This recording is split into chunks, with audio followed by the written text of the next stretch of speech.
Hoje, irmãos, eu quero ministrar uma palavra que tem estado no meu coração, que está lá em Lamentações, capítulo 3. Esse capítulo começa falando sobre angústia e sofrimento e aflição, que hoje é uma vertente no mundo, um assunto que é vertente por onde a gente vai. Temos andado no meio do Oriente Médio, conhecido as realidades desse mundo, e eu estive numa reunião da ONU, na Jordânia, há uns anos atrás, há 3 anos atrás, e eu ouvi um número estarrecedor de que existem no mundo hoje 69 milhões de exilados, de pessoas que saíram de sua casa, de sua terra, de sua vila, de sua cidade, do seu país, buscando um outro lugar para viver, um outro lugar para levar a sua família, e muitos desses diariamente são encontrados mortos nos mares, nas praias do sul da Europa, no mar Mediterrâneo, e em outros lugares pelos desertos, fugindo da luta e do sofrimento. Andando pelo nosso Brasil, a gente vê muita aflição. Aqui Jeremias começa falando: eu sou homem que viu aflição, que experimentou a aflição trazida pela vara da ira de Deus, e o mundo jaz no maligno, e o diabo tem trazido muito sofrimento em todos os lugares. Nós temos aqui pertinho de nós a Venezuela debaixo de grande crise, e temos o Brasil debaixo de uma crise também, irmãos. A gente vê muita prosperidade na nossa terra, a gente anda pelo interior desse Brasil e vê muita plantação, tem uma parte do Brasil muito próspera, mas tem uma parte tão miserável. Quando a gente anda naqueles subúrbios do Rio de Janeiro e mesmo de São Paulo, esses dias eu fui ministrar numa igreja bem da periferia aqui dessa cidade, aqui de São Paulo, e o carro que me trouxe de Campinas veio pelo Waze e entrou por dentro de uma favela. Eu disse: o que está fazendo aqui? Ele disse: é o caminho mais curto. E eu fiquei assustado, irmãos, porque eu não sabia que São Paulo tinha aquele tipo de favela, de pobreza, de miséria. E existe pelo Brasil afora, em tudo quanto é parte, existe pobreza, miséria, que gera sofrimento, que gera penúria na saúde, na economia, em tudo que nós podemos pensar. Isso às vezes, a nossa vida também tem sofrimento, tem aflições, tem tribulações. Os irmãos conhecem a minha história, sabem que eu já passei muita aflição, já tive minha esposa baleada, grávida, por um assaltante. Isso trouxe aflição, trouxe angústia para a nossa vida, trouxe desespero. E encontramos vidas, pessoas no meio da igreja que estão passando por aflições. E talvez aqui nesse auditório lindo tenha gente em profunda aflição, desespero, angústia na sua vida. Mas Deus quer falar com você hoje. Jeremias estava numa situação da vida do povo de Israel em que o sofrimento, a aflição, a angústia era o que dominava a sua vida, dominava a sua alma, dominava a estrutura social, tudo estava tomado. Por isso que Jeremias chama de aflição, de estar aflito. No versículo 19, Jeremias fala: lembra-te da minha aflição e do meu andar errante, do absinto e da amargura. Ele está clamando a Deus porque ele tem só um fio de fé no seu coração. Ele diz no versículo 18: não tenho mais forças, a minha esperança no Senhor, até minha esperança no Senhor se acabou. E ele vai assim até o versículo 20. Dizendo que a sua alma está dominada continuamente pela aflição dentro do seu coração. Se você está assim, Deus tem algo mais para você hoje. Porque esta palavra, ela é para trazer à memória, versículo 21. Eu quero trazer à memória o que pode me dar esperança.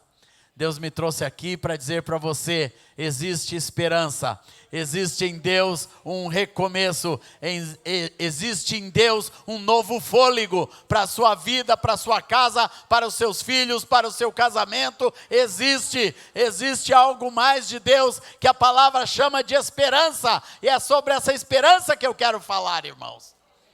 Porque a igreja precisa restaurar constantemente a esperança. Na nossa vida prática, nós precisamos restaurar a esperança. Minha esposa me lembra sempre disso. Porque a gente perde a esperança e a expectativa em Deus muito facilmente. Nas coisas simples da vida, irmãos, Deus quer renovar no nosso coração esse fôlego de esperança, de que há recomeços. Amém, amados? Sempre tem recomeços. Deus é um Deus que não desiste de ninguém. Deus sempre está buscando vidas, buscando pessoas, buscando aqueles que ninguém mais busca. Nossa igreja tem um ministério dentro das prisões, e é um lugar onde realmente a esperança parece ter ido embora no coração daquelas pessoas que ali estão. A grande maioria delas não tem nenhuma expectativa de retomar a sua vida de uma maneira correta. A grande maioria reincide no crime. O índice é de 80% na maioria das prisões e penitenciárias brasileiras, tanto entre homens quanto entre mulheres. E a gente continuamente, eu tenho acompanhado esse ministério e vejo o quanto essas pessoas precisam de esperança e o quanto nós temos esperança para levar para essas pessoas. Aleluia, por toda parte, por todo mundo, nós somos instrumentos da esperança de Deus. A palavra de Deus é instrumento, e eu quero meditar com os irmãos o que nos devolve a consciência da esperança. E a primeira coisa que esse texto nos fala, no versículo 22, fala: as misericórdias do Senhor são a causa de não sermos consumidos. Começa com a compreensão, a consciência que nós temos do amor de Deus, irmãos. Das misericórdias do Senhor, que Deus é um Deus de amor e de misericórdia. A palavra fala, Deus é amor. Deus é amor. Ainda que eu fale a língua dos homens e dos anjos, se eu não tiver esse amor de Deus, é um instrumento da fé e da esperança que brota do nosso coração e que nós podemos levar para o mundo afora. A primeira consciência que nós precisamos ter é essa consciência do amor e da misericórdia de Deus. O amor de Deus sempre renova a esperança no nosso coração, sempre que você lembra que você é amado. Sabia que você é amado, você é alvo do amor de Deus? Deus nos ama, meus amados. Deus ama não a sua igreja, Deus amou o mundo de tal maneira que deu seu Filho unigênito para todo aquele que nele crê, não pereça, mas tenha vida eterna. O mundo, as pessoas, as vidas são alvo do amor de Deus. Você e eu somos alvos desse amor maravilhoso que nos alcançou. Porque o amor de Deus nos alcançou, meus amados, e o amor de Deus enche o nosso coração, aleluia. Você enche o seu coração da graça e da misericórdia do Senhor. A misericórdia do Senhor é aquilo que nos renova, começa essa renovação, renova a esperança, porque as misericórdias do Senhor falam daquilo de Deus que tem continuidade, que Deus vai derramando, e aqui fala também da eternidade. As misericórdias não têm fim, elas são eternas. Quando nós pensamos na eternidade de Deus, a nossa esperança é renovada. Eu lembro quando esse texto veio muito forte ao meu coração. A minha filha Aurora, que está aqui, um dia ela sentou numa escada rolante, não conseguiu levantar no fim da escada rolante e ficou profundamente machucada no seu bumbum, com feridas abertas. E aquilo foi muito doloroso para nós, principalmente para ela. E a continuidade daquilo eram curativos que tinham que ser feitos 2 ou 3 vezes por dia, né, Rosana? 3 vezes por dia, tinha que abrir tudo aquilo, ela não podia dormir de bruço, então foi de muito sofrimento.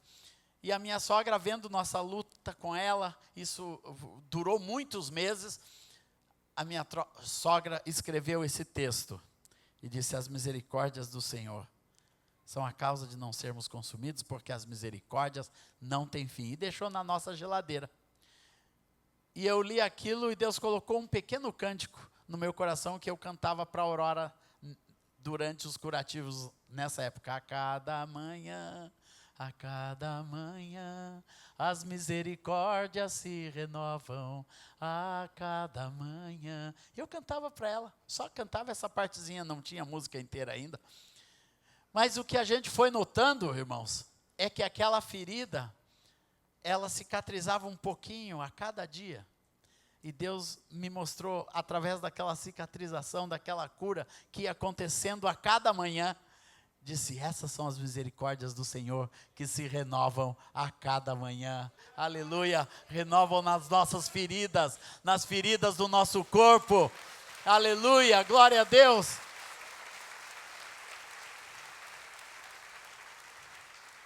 É ali que as misericórdias do Senhor atuam, nas feridas que nós temos no nosso coração, nas amarguras, na dor, no sofrimento, naquilo que está nos afligindo. É ali que as misericórdias do Senhor atuam. É ali que o amor de Deus nos alcança. É ali que Deus vai curando você por dentro e por fora, a cada dia, a cada manhã, e não tem fim. Esse é um processo que não tem fim, que nos faz olhar, amados, para a eternidade, que Deus vai cuidar de nós até o final da nossa vida, aleluia, porque as misericórdias do Senhor não têm fim. Glória a Deus, aleluia, glória ao Senhor Jesus. Então, nós temos essa consciência do amor e da misericórdia de Deus, temos a consciência da eternidade de Deus, quando nós começamos a olhar para um Deus que nos leva, que quer nos tirar das coisas pontuais, terrenas, materialistas, e nos fazer olhar para as coisas eternas. Aqui o profeta está dizendo: olhem para a eternidade, as misericórdias do Senhor, a graça e o amor de Deus não tem fim. Olhem para as coisas eternas, meus amados. Nós perdemos a nossa esperança quando a nossa vida é muito baseada, é muito firmada nas coisas passageiras, nas coisas temporais desse mundo. A gente perde a noção da esperança, da expectativa que existe em Deus.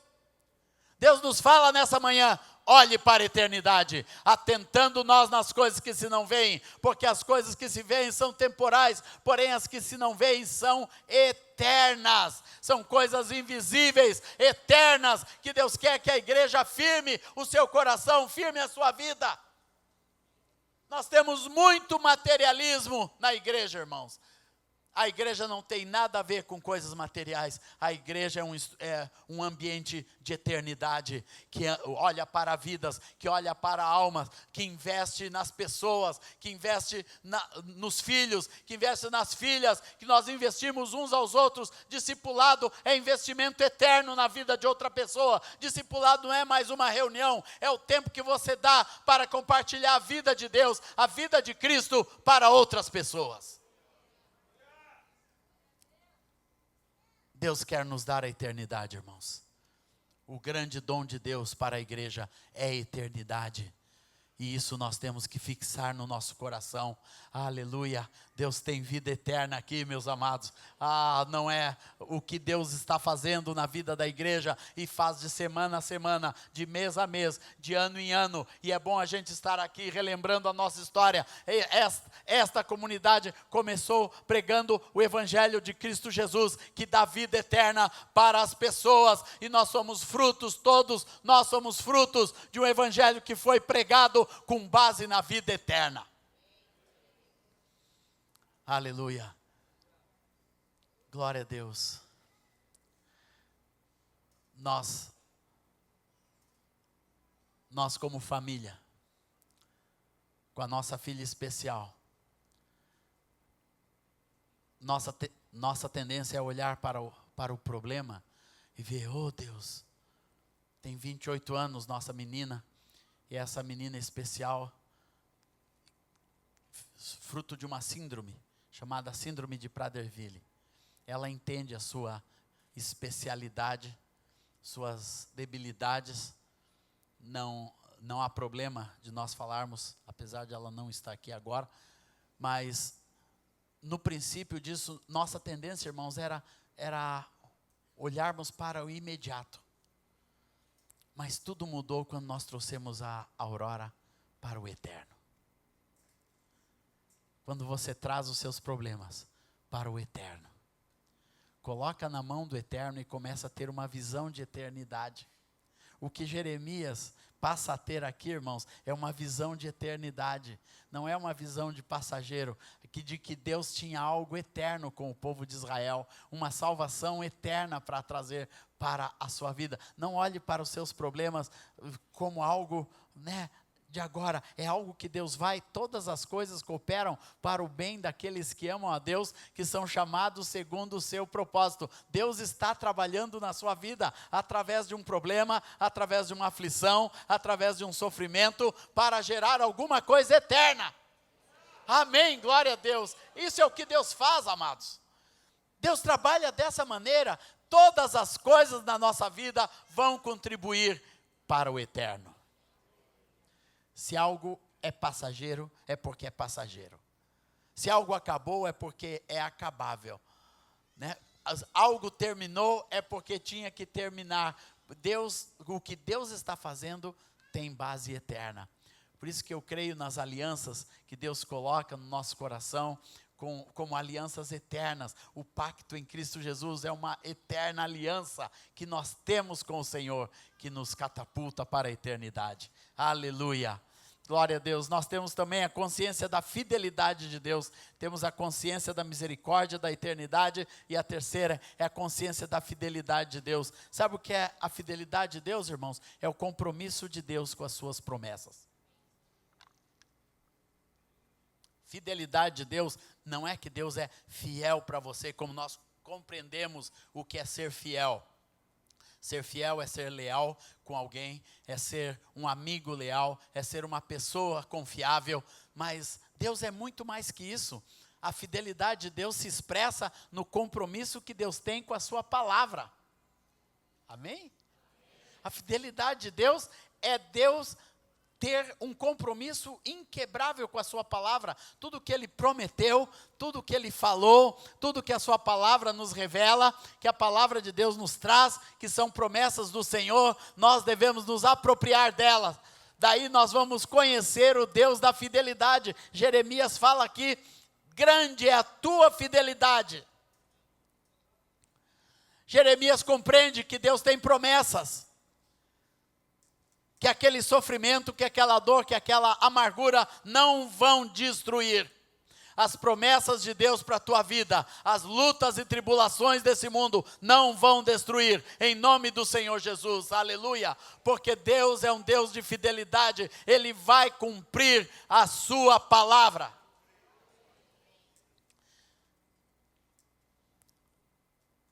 Antes de eu nascer, minha mãe teve um sonho, ela era cristã, e sonhou com um menino, cantando, com um livro aberto, cantando na frente de um coral. E ela viu aquele menino do jeito que eu nasci. Eu nasci loiro de olhos azuis. O loiro foi embora, os olhos azuis continuam. E ela viu aquele menino, e ela disse, é um cantor, vai ser um salmista. E ela foi na palavra de Deus e procurou o nome de um salmista. Davi é muito batido, ela disse. Eu vou pegar o outro, o Asaf. E eu ganhei um nome de salmista por causa desse sonho, que a minha mãe teve 2 anos antes de eu nascer. Ela estava grávida, pensou que ia ter um menino. Daí nasceu minha irmã Débora. Moreninha, de olhos castanhos, minha querida irmã. Depois, na segunda gravidez, quando então eu nasci, e eu não nasci no Rio Grande do Sul, irmãos, eu nasci em Minas Gerais, sou mineiro. Tem algum mineiro aqui? Sempre tem que ter, né, irmão? Tem que ter. Nossa turma está em todo esse mundo, qualquer lugar, até no Japão eu perguntei, tem algum mineiro aqui? Alguém levantou a mão. E eu nasci em Minas Gerais, irmãos, e a minha mãe então pegou e disse, é o meu Asaf.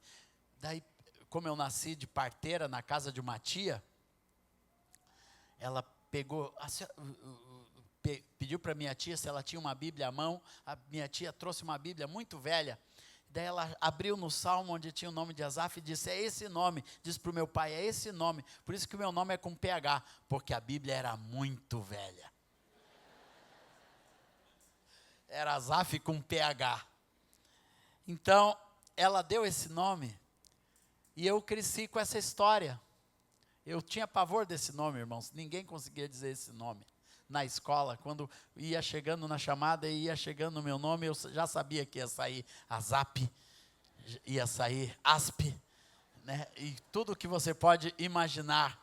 E a turma caçoando. E fora isso, eu era gago. Então, quando eu ia tentar defender o meu nome, a coisa ficava pior ainda. Então, eu cresci no bullying do nome.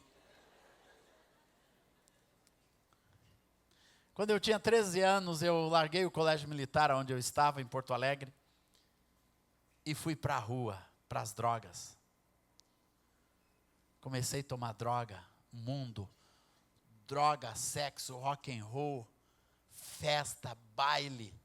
Chegava em casa entorpecido, com tudo quanto é tipo de droga, irmãos. Mas minha mãe ainda tinha uma promessa. Você ainda tem uma promessa. Você ainda pode dizer, Deus é fiel com a sua palavra. E uma vez, eu lembro minha mãe em desespero, ela já tinha voltado para o Senhor, já estava lá com o pastor Erasmo, o pastor Moisés, no início da renovação em Porto Alegre, renovação que nos uniu pouco tempo depois com a Comunidade da Graça, isso em 1973. Minha mãe se voltou para o Senhor, foi renovada pelo Espírito Santo e orava por mim todos os dias. Eu passava pelo quarto da minha mãe, ouvia a minha mãe chorando de cara na Bíblia, buscando ao Senhor pela sua família. Toda a família perdida, irmãos. Eu e todos os meus irmãos nos desviamos da igreja com 11, 12, 13 anos, fomos todos para o mundo. E a minha mãe ali, buscando o Senhor, orando. Até um dia vir o pastor na nossa casa, vir me convidar, veio uma vez, veio duas vezes. Eu nem abri a porta para o pastor Erasmo. Eu hoje me abraço nele e às vezes até choro, pedindo perdão ainda. Rapaz, tu foi na minha casa duas vezes me buscar, e eu não abri nem a porta, mas tinha promessas para a minha vida, irmãos. Aleluia, e Deus vai acompanhando suas promessas, será salvo tu e a tua casa, aleluia. É promessa de Deus para você. A esperança é quando nós cremos na fidelidade de Deus, é quando a fidelidade vai enchendo a nossa vida. E você se apega. Faz assim, se apega. Essa palavra é para mim, Senhor, aleluia. Aos seus amados, Deus dá enquanto dorme. Senhor, eu estou desempregado, mas aos seus amados, Deus dá enquanto dorme. Eu poderia ficar aqui repetindo as palavras de Deus e as promessas de Deus. E para cada uma delas, Deus é fiel. Aleluia. Deus libera essa palavra e você diz, é minha essa palavra, Senhor. É para a minha vida. E ali, meus irmãos, eu fui buscado por Deus, porque Deus já tinha promessa, já tinha sonhos, já tinha um projeto de Deus para a minha vida. Eu não pude escapar, o mundo não pôde me tirar, as drogas não puderam me dominar, o diabo não pôde me destruir. Logo depois começou o processo de oração, irmãos. O diabo tentou a última gota contra a minha vida, um terrível acidente de automóvel com múltiplas capotagens, e eu estava dentro daquele carro. E chego em casa todo rasgado e costurado, com um talho na cabeça, minha mão aberta, meu pé aberto, talho nas costas, na perna, no pé, cheio de ponto. Quase 200 pontos eu tive, irmãos, em diferentes lugares do corpo. Na minha mão, o talho foi tão profundo que eu podia ver os nervos todos aqui, ainda tem a cicatriz forte no dorso da minha mão. Mas Deus tinha uma promessa. Ensanguentado no meio da freeway, com a chuva caindo na minha cara, sendo resgatado para o pronto-socorro, Deus continuava com a promessa. E Deus cumpriu sua promessa. Poucos anos depois daquilo, poucos meses depois desse acidente, eu fui salvo por Jesus, resgatado por Jesus, e entrei debaixo das promessas do Senhor para a minha vida, todas elas. Tudo que eu faço na minha vida é estar com o coração aberto na frente da igreja, cantando cânticos e louvores. Aleluia. E Deus vai cumprir para cada pessoa da sua casa, da sua família. Eu creio num Deus de promessas, num Deus de fidelidade. Aleluia, Deus é fidelidade. Então essa consciência de fidelidade nos renova a esperança. Quando você lembra que Deus é fiel às suas promessas, Deus é fiel à sua palavra. Glória ao Senhor Jesus. E a última consciência que Jeremias expõe aqui, no versículo 24, a minha porção é o Senhor, diz a minha alma, portanto esperarei nele. Glória ao Senhor, a minha porção. Aqui é a consciência da provisão de Deus, irmãos. É a consciência da provisão, do cuidado que Deus tem com cada um de nós, da provisão do Senhor, que o Senhor é o meu pastor, nada me faltará, aleluia, glória ao Senhor Jesus. Deus está cuidando daquilo que é seu, da sua porção, glória ao Senhor Jesus. Ele sabe o que cada um de nós precisa em cada área da nossa vida.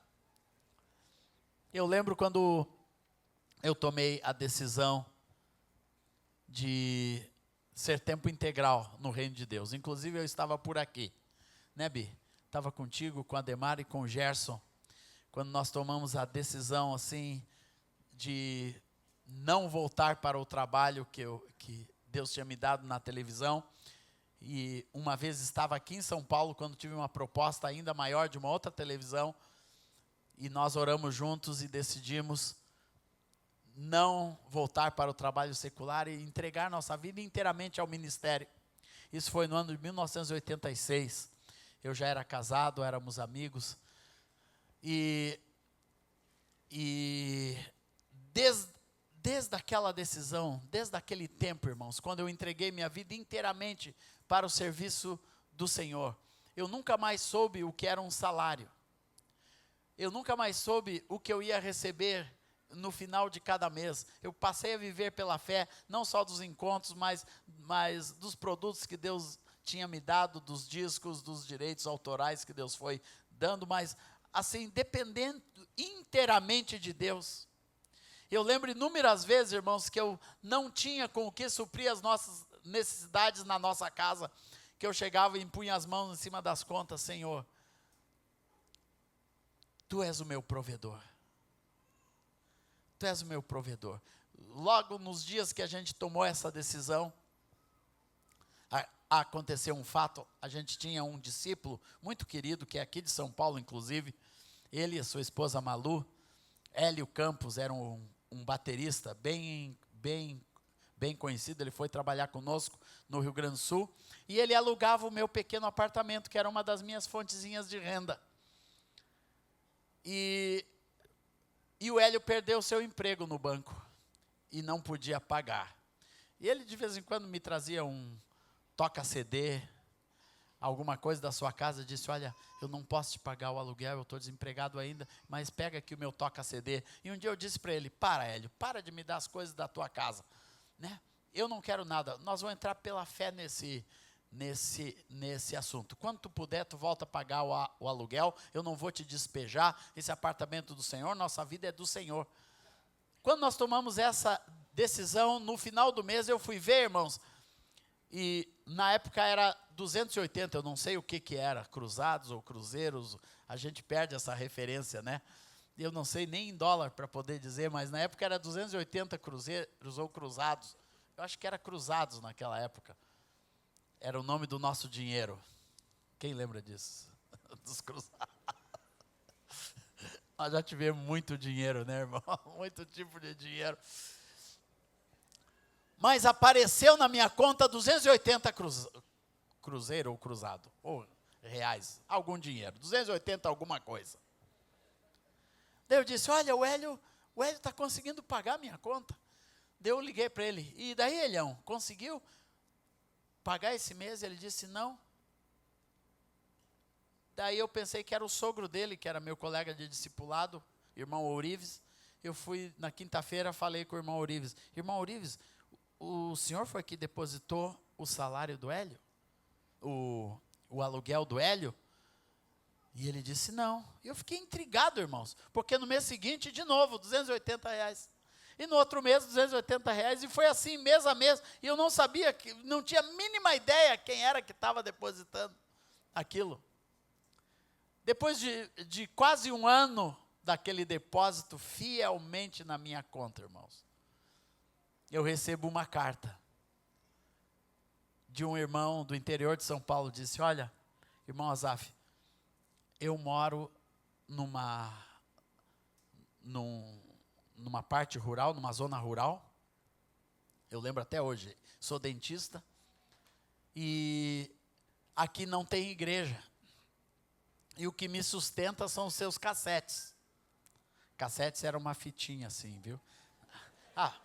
Para esse público, você sabe o que é cassete. Para os mais jovens, a gente tem que explicar, né, o que é um cassete. Um dia meu filho trouxe um LP grande e disse, pai, o que é isso? Ele nunca tinha visto um LPzão grande, né, com um disco no meio.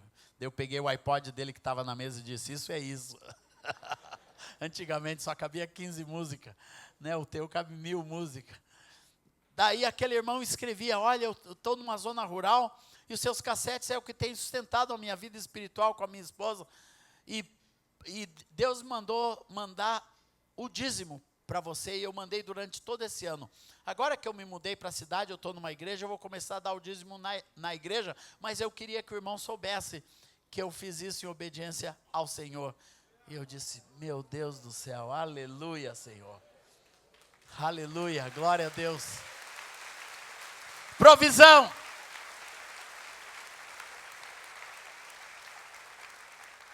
Provisão, irmãos. Deus é o Deus de toda a provisão. Você, quando tem uma necessidade, entrega ao Senhor. Primeira coisa, entrega ao Senhor. Não deixa a desesperança entrar no seu coração, nem a angústia, nem a aflição. Nós temos esperança. Aleluia, Senhor Jesus. Nós temos esperança, e isso eu estou falando de provisão, irmãos. Eu tenho experimentado essa provisão de Deus, abundante, transbordante, recalcada na nossa vida, no nosso ministério, no meio de todas as crises desse mundo. Deus tem nos mantido de pé, produzindo o nosso trabalho, escrevendo os nossos livros, abençoando a igreja, sempre viajando, sempre com os recursos para cada simples projeto. Às vezes os projetos doidos que Deus me dá no Oriente Médio, mas Deus manda a provisão para cada um deles. Um dia eu estava esperando, tinha um congresso no Oriente Médio, com os árabes, irmãos. Primeiro encontro de louvor e adoração no mundo árabe que a gente planejou. Iam ter pessoas de quase 17 nações árabes, cristãos, líderes de louvor, pastores, tudo programado, e de repente os irmãos que iam mandar aquele recurso ligaram, olha, como tem essa guerra no Iraque, eram americanos esses irmãos, nós não conseguimos levantar dinheiro para árabe, para nenhum projeto árabe, então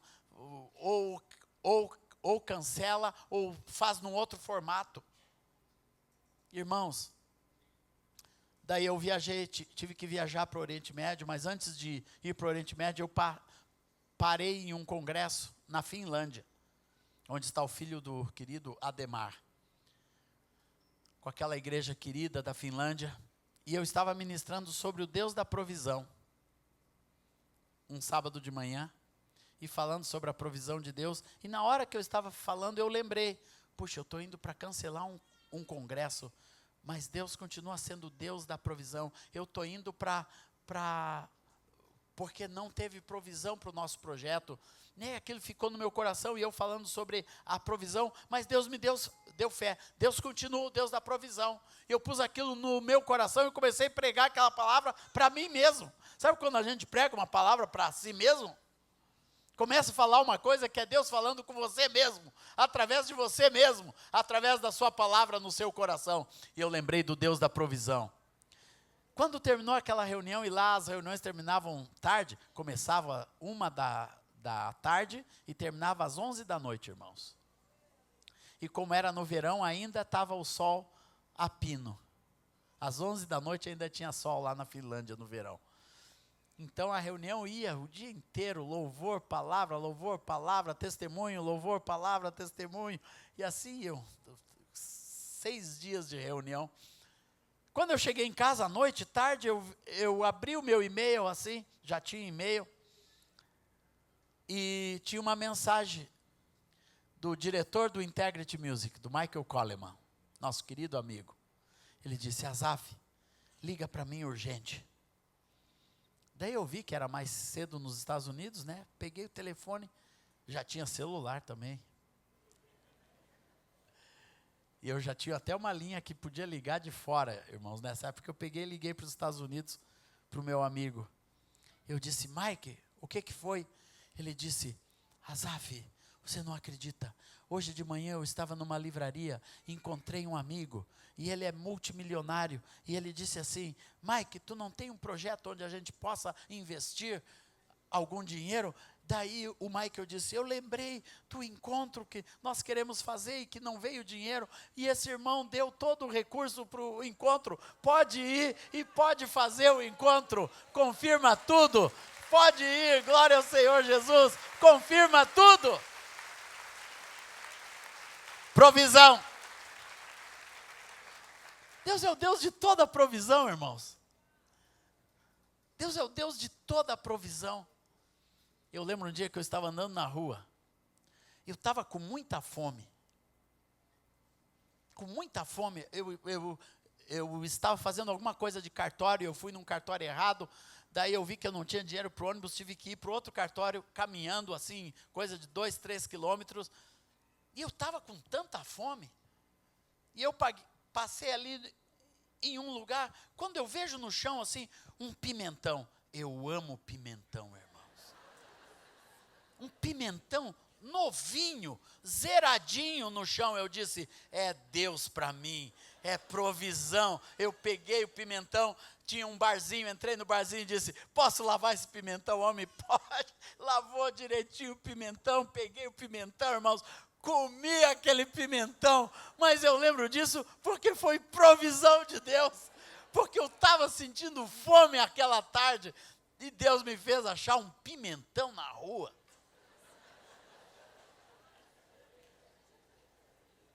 Você pode dizer: Asaf, que besteira. Não, eu estou falando do Deus da provisão. Outro dia, a Rosane e eu saímos ela estava grávida, lembra? Ela estava grávida da Aurora, e a gente tinha dado o nosso carro de oferta para o nosso ministério, para comprar o nosso primeiro estúdio. A gente estava a pé, literalmente. Chegou a hora do culto, a gente estava lá na Life, e saímos da Life, Rosane e eu, e começou a chover.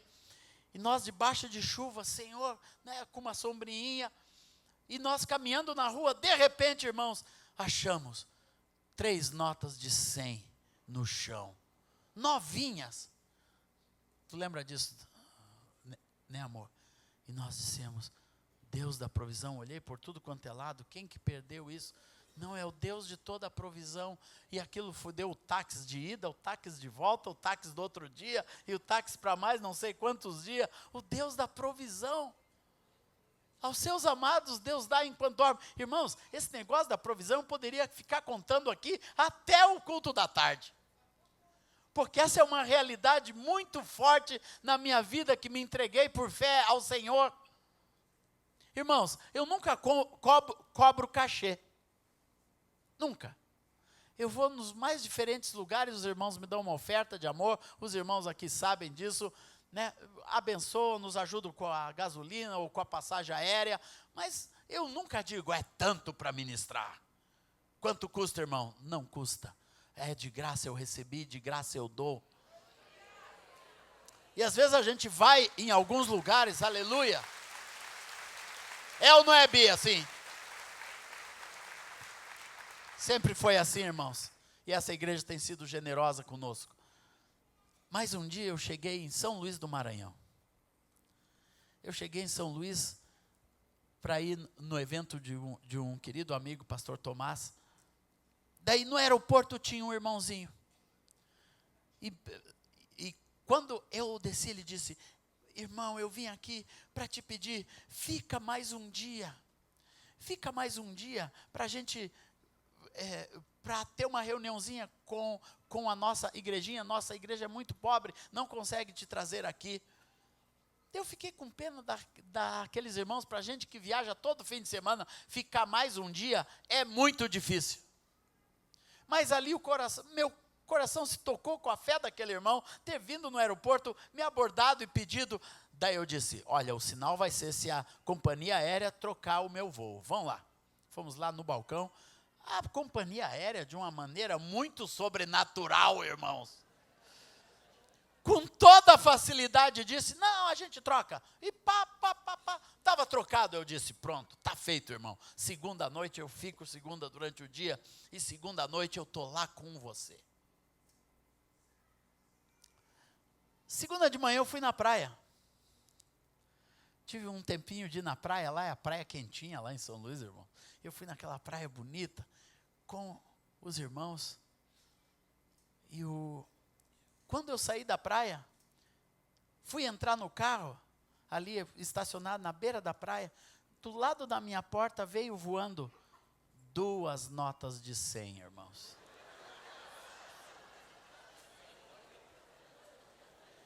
Irmãos, eu estou falando isso diante de Deus num púlpito. Isso não é mentira, isso não é história. É desta maneira. 2 notas de 100 voando, novinhas, cheias de areia. Daí na hora que eu peguei aquelas notas, o Senhor disse: é a oferta de hoje à noite. Sou eu que te mando. Sou eu que cuido. Eu que cuido da tua vida. Esse é o Deus da provisão, irmãos. Da provisão. E a provisão de Deus para a nossa casa vem dos jeitos mais doidos. Assim, essas histórias, glória ao Senhor. E tem muitas outras que Deus foi escrevendo no decorrer da nossa vida, do nosso ministério. Né? De coisas que pareciam loucas, de eu comprar uma passagem e chegar em um lugar, a pessoa não sabia nem que eu tinha comprado uma passagem para ir naquele lugar, o preço que tinha sido, e a pessoa do nada chega e abençoa, irmãos.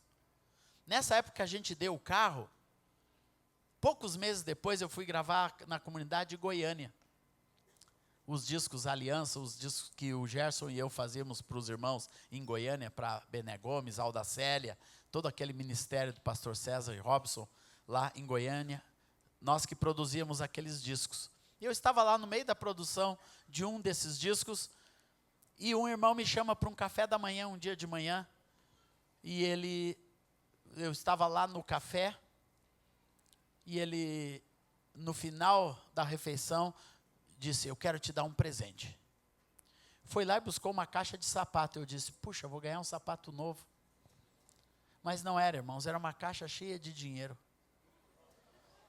Era o dinheiro suficiente para comprar um carro inteiro. Não um carro zero, mas eu cheguei em casa e disse: Rosana, um irmão que não sabia de nada, esse irmão disse: olha, Deus me abençoou numa causa, e o Espírito Santo ontem disse: abençoa a vida do Asaf. E eu voltei para casa e nós compramos um carro e pedimos um sinal de Deus. Deus nos mostra um carro. Tinha um carro a 2 quadras da nossa casa. Disse: Senhor, se esse carro aqui pertinho de casa é para nós, na nossa rua, que está à venda, nós olhamos no jornal, é para nós, que seja o preço desse dinheiro. Era exatamente o dinheiro, irmão. Eu fui lá com o dinheiro que Deus mandou. 2 dias depois que eu recebi a oferta, o carro já estava comprado, devolvido na nossa garagem. Deus da provisão. Quando você entra debaixo da bandeira da provisão de Deus, você vai começar a experimentar os seus próprios milagres. os seus milagres diários, contínuos, verdadeiros, que Deus vai dando em cada área da sua vida. Talvez o que você precisa não é dinheiro, é saúde. Você vai ter a saúde. Deus é o Deus da provisão da saúde, dos recursos. O que você precisa é paz na tua casa. Deus é o Deus da provisão da paz, porque Ele é o príncipe da paz. Se você precisa é justiça, Deus é o Deus de toda justiça. Deus é o Deus de toda provisão. Ele é a tua porção em qualquer área da tua vida. Igreja, Deus é a nossa porção.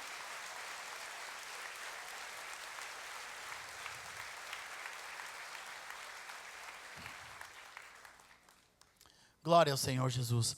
Por isso Jeremias diz, Ele é o Deus, Ele é a minha porção. E aqui Jeremias começa a falar isso para a sua alma. Diga para a sua alma, Deus é a minha porção. Deus é a minha porção. Tudo que eu preciso vem de ti. Salmo 87, versículo 7 diz que todas as minhas fontes estão em ti. Aleluia. Todas as nossas fontes como igreja estão no Senhor. Você não depende do emprego do governo, do emprego público, nem da empresa. Não, você depende do Senhor. Deus tem o melhor para você. E Deus tem um emprego para aquele que está desempregado. Deus tem a sua porção. Deus fala para você hoje. Deus é o Deus da tua provisão. Aleluia. E por isso Jeremias no versículo 41 diz, 40, versículo 40, examinemos os nossos, e coloquemos à prova, eu gostei dessa versão aí, e coloquemos à prova os nossos caminhos. É importante para que a esperança não seja roubada nos nossos próprios caminhos, nas nossas próprias escolhas, na maneira que nós andamos. Muitas pessoas perdem a esperança porque estão no caminho errado, estão com os caminhos errados, estão com a forma de viver, não da vontade de Deus, mas de formas erradas, e por isso perdem a esperança e perdem as bênçãos de Deus. E aqui Jeremias reconhecia que o que estava acontecendo com o povo era por causa de terem se afastado do Senhor, por causa da vara do Senhor, e por isso ele reconhece, no versículo 42, nós pecamos e fomos rebeldes. É importante você reconhecer que tipo de caminho você está vivendo.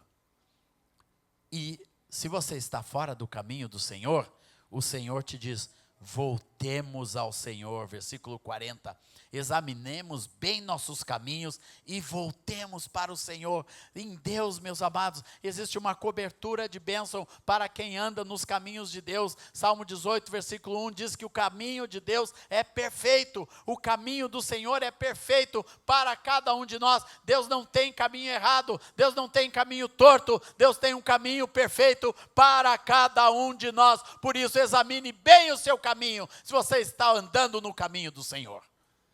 Se não está, é hora de voltar para o Senhor, de voltar para Deus, dizer, Deus, eu volto para ti, eu volto para a tua palavra, eu volto para a tua vontade, eu quero endireitar o meu caminho, eu não quero viver em cima dos meus prazeres, em cima de qualquer hipocrisia de vida, eu quero voltar para ti, meu Deus. Volte para Deus, irmão. Volte para Deus adorando, e levantemos o coração juntamente com as mãos. Olha aqui, quem volta para o Senhor, volta de mão erguida, se entregando a Deus, aleluia. Esse levantar de mãos fala de entrega completa a Deus, é a expressão de um filho voltando para o seu pai. Glória ao Senhor Jesus, e voltemos ao Senhor. Erga suas mãos ao Senhor, diz, eu volto para ti, Senhor, aleluia.